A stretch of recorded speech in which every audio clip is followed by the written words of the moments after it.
11. Dick and Nicole were accustomed to go together to the barber, and have haircuts and shampoos in adjoining rooms. From Dick's side Nicole could hear the snip of shears, the count of changes, the voilas and pardons. The day after his return they went down to be shorn and washed in the perfumed breeze of the fans. In front of the Carlton Hotel, its windows as stubbornly blank to the summer as so many cellar doors, a car passed them and Tommy Barbin was in it. Nicole's momentary glimpse of his expression, taciturn and thoughtful and, in the second of seeing her, wide-eyed and alert, disturbed her. She wanted to be going where he was going. The hour with the hairdresser seemed one of the wasteful intervals that composed her life, another little prison. The coiffeuse in her white uniform, faintly sweating lip rouge and cologne reminded her of many nurses.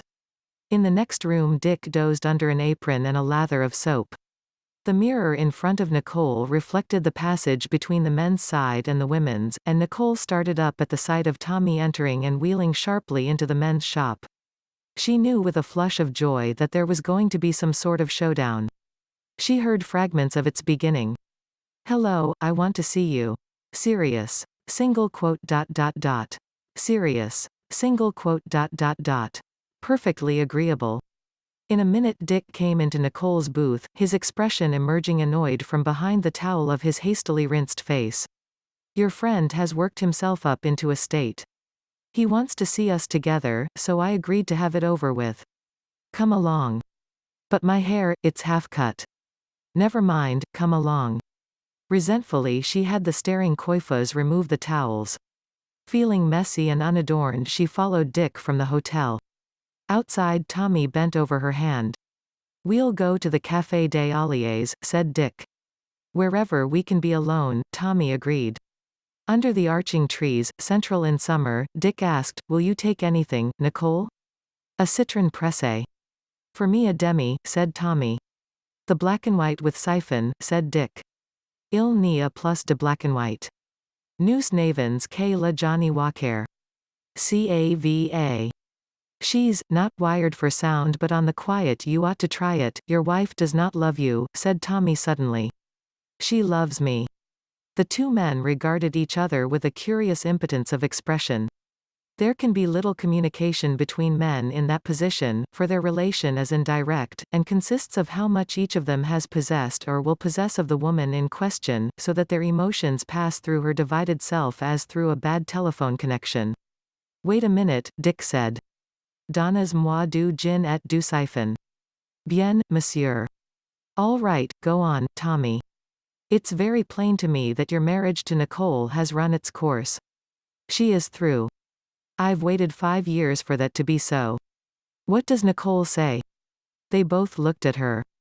"I've gotten very fond of Tommy, Dick." He nodded.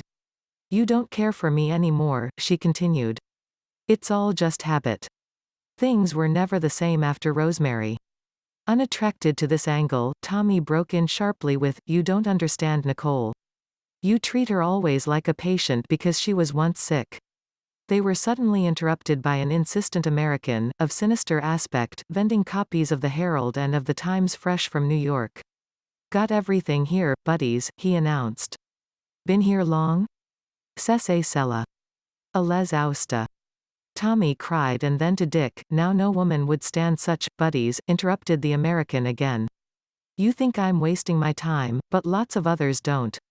He brought a gray clipping from his purse, and Dick recognized it as he saw it. It cartooned millions of Americans pouring from liners with bags of gold. "You think I'm not going to get part of that?" "Well, I am.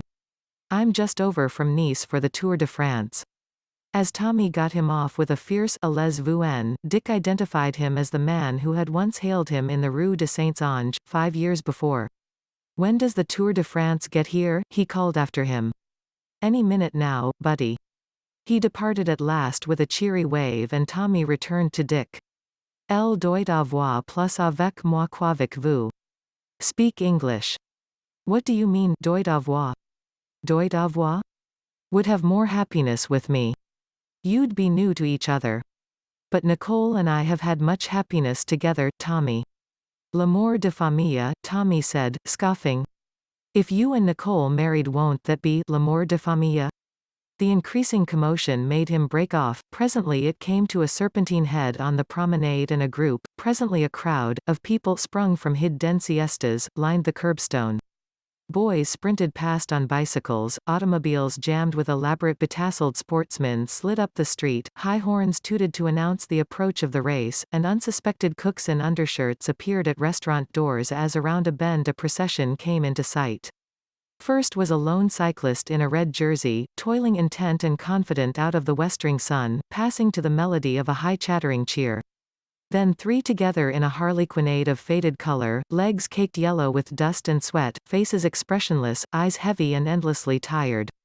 Tommy faced Dick, saying, "I think Nicole wants a divorce. I suppose you'll make no obstacles?"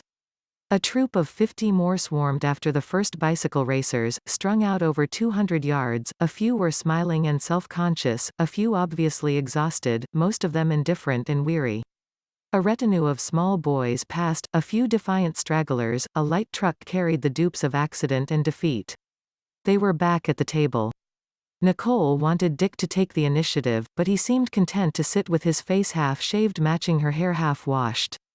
"Isn't it true you're not happy with me anymore?" Nicole continued. "Without me you could get to your work again, you could work better if you didn't worry about me." Tommy moved impatiently. "That is so useless. Nicole and I love each other, that's all there is to it." "Well, then," said the doctor, "since it's all settled, suppose we go back to the barber shop." Tommy wanted a row. "There are several points, Nicole and I will talk things over," said Dick equitably. "Don't worry, I agree in principle, and Nicole and I understand each other. There's less chance of unpleasantness if we avoid a three-cornered discussion." Unwillingly acknowledging Dick's logic, Tommy was moved by an irresistible racial tendency to chisel for an advantage. "Let it be understood that from this moment," he said, "I stand in the position of Nicole's protector until details can be arranged. And I shall hold you strictly accountable for any abuse of the fact that you continue to inhabit the same house." "I never did go in for making love to dry loins," said Dick. He nodded, and walked off toward the hotel with Nicole's whitest eyes following him. He was fair enough, Tommy conceded. "Darling, will we be together tonight?" "I suppose so." So it had happened, and with a minimum of drama, Nicole felt outguessed, realizing that from the episode of the camphor rub, Dick had anticipated everything. But also she felt happy and excited, and the odd little wish that she could tell Dick all about it faded quickly. But her eyes followed his figure until it became a dot and mingled with the other dots in the summer crowd.